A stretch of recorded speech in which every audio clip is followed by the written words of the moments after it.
Tapi kalau kesalahan fatal yang merubah makna bertukar arti, maka makmum yang bacaannya benar lebih bagus tidak boleh berimam dengan imam seperti itu. Lalu siapa yang boleh berimam? Orang yang sama bacaannya dengan dia atau yang lebih parah lagi. Itu jelas. Baik, Bapak Ibu Allah Subhanahu Wa Taala, apa contoh salah hanya tidak berubah mana? Dalam surah Al-Fatihah contoh, Iyyaka na'budu itu tidak panjang. Kalau ada imam yang baca dipanjangkannya Iyyaka na'budu wa iyyak, itu lahan, itu salah, Pak, keliru. Tapi tidak merubah makna. Tidak merubah makna. Nah, ikut imam seperti itu, baik, sah sholatnya, sah berjamaahnya, tapi makruh. Maka yang jadi imam itu yang memang dipilih bacaannya itu tidak ada lahan, tidak ada kesalahan yang tak merubah makna pun, apalagi yang merubah makna, merubah hati. Baik Allah Subhanahu Wa Taala. Yang berikutnya, at-tabligh li ghairi hajah. At-tabligh li ghairi hajah, menyampaikan atau meneruskan bacaan imam tanpa perlu. Nah, maksud tabligh ini apa? Imam Allahu Akbar, lalu ada orang di belakang Allahu Akbar, Sami Allahu liman hamidah, kata imam, Sami Allahu liman hamidah. Itu makruh sekalipun dibuat di Masjidil Haram, Masjid Nabawi, sekalipun dibuat di Masjid Raya Al-Masul Medan. Kenapa? Tak perlu lagi, sebab dah pakai mic. Jangankan makmum yang ujung, orang luar masjid pun masih mendengar bacaan imamnya. Beda dengan dulu, tak pakai mic. Maka diangkat orang khusus untuk menjadi muballigh, penyampai, penyambung bacaan imam. Karena memang ada perlu. Sebab kalau tak pakai mic, orang belakang, apalagi masjidnya besar, tak kedengaran. Nah, Bapak Ibu Allah Subhanahu Wa Taala, paling tidak pada pergerakan ketika imamnya mentakbir untuk ihram, Allahu Akbar, lalu disambung karena tak pakai mic. Kita pun begitu. Kalau ketika sedang sholat umpamanya mati listrik, genset tak ada.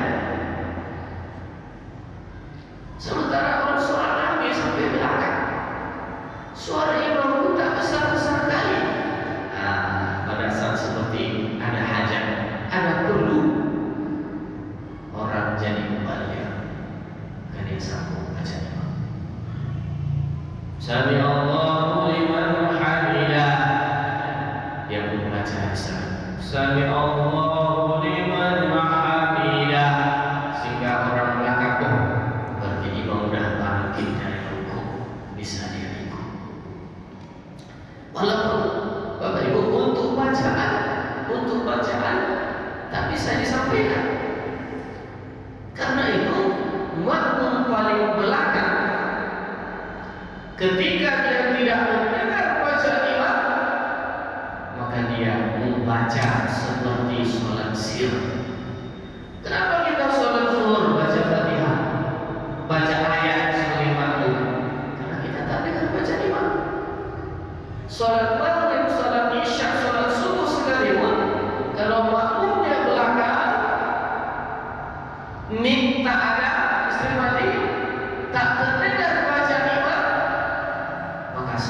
posisinya. Seperti sholat sir, sholat yang pelan, makmum paling belakang baca sendiri Al-Fatihah, baca sendiri ayat, baca sendiri ayat. Nah, kita kenapa tak baca ayat? Karena kita mendengar baca itu. Nah, baik, Bapak Ibu yang dirahmati Allah Subhanahu wa taala,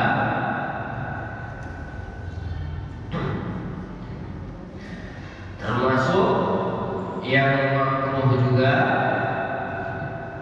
sebagaimana tadi ada disinggung, as-salatu munfaridan an-saf, salat sendiri tidak masuk dalam saf. Nah, kecuali sebagaimana yang terjadi pada Abu Bakar As-Siddiq. Apa itu? Yang masuk masjid, Nabi sebagai imam rukuk. Andai kata dia mendatangi saf, dia sampai ke saf belum dari takbir, bangkit dari rukuk, imamnya tak dapatnya satu rakaat. Karena patokan satu rakaat itu apa? Dapat rukuk bersama imam yang seumuran thama'ninah. Nah, makanya dia masih sendiri, tidak masuk ke dalam saf. Takbiratul ihram langsung Allahu Akbar untuk mendapatkan satu rakaat. Tapi habis itu dia masuk ke dalam saf kalau safnya tak terlalu jauh. Bagaimana caranya? Bagaimana caranya? Bergerak dengan dua gerakan stop. Udah stop, nah, baru bergerak lagi dua gerakan stop. Supaya apa? Supaya tidak batal. Karena dalam mazhab kita Imam Syafi'i, 3 gerakan berturut-turut, gerakan satu itu membatalkan sholat. Itu membatalkan sholat. Bapak Ibu rahmati Allah Subhanahu wa taala. Dan seperti ini juga yang dilakukan oleh pengganti imam. Andai kata imam batal, batal imamnya, Bapak Ibu sedang baca Fatihah, maka pengganti imam ya bacalah surah Fatihah, baca dari awal, jangan dilanjut. Kenapa? Karena mesti baca Fatihah itu utuh dari satu orang, bukan separuh imam pertama, separuh lagi dilanjut oleh bacaan Fatihah yang diulang oleh pengganti. Tapi dia berjalan, jalan dulu 2 langkah sambil baca terus, stop, baca terus, nah, baca, jalan 2 langkah, stop, baca terus, baru dia jalan lagi ambil posisi kalau sedang berdiri. Kalau pengganti imam sedang duduk atau sedang rukuk, jangan bergerak, jangan jalan dulu, baca saja. Pengganti bacaan imamnya dia menggantikan, tapi tetap di posisi saf dia. Nah, baik Bapak Ibu, ini hanya di antaranya. Masih ada lagi tentu hal-hal yang dimakruhkan ketika sholat berjamaah. Menurut waktu kita pada sampai di sini, dan ini Bapak Ibu sekali lagi berlaku baik untuk sholat fardu berjamaahnya ataupun untuk sholat sunnah. Karena sholat tarawih itu orang kurang memperhatikan hal-hal yang makruh dalam berjamaah ini. Demikian, assalamualaikum warahmatullahi wabarakatuh. Bapak Ibu, kalau ada pertanyaan saya. Ada pertanyaan?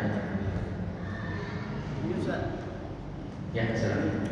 Masalah imam dia bacaannya surat panjang, tiba-tiba dia lupa, dan di belakang makmum ini gak ada yang bisa mengkoreksi. Kemudian dia diam, dia baca lagi, lupa lagi, diam lagi.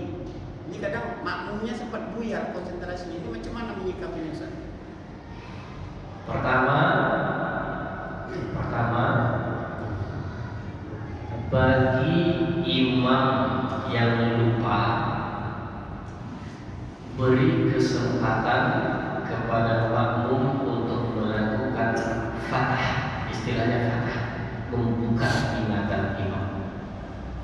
Nah, kebetulan makmumnya pun tak ada yang hafal, maka si imam lebih bagus kalau dia sudah baca baru seayat, 2 ayat, 3 ayat, apalagi dapat ada, langsung rukuk saja.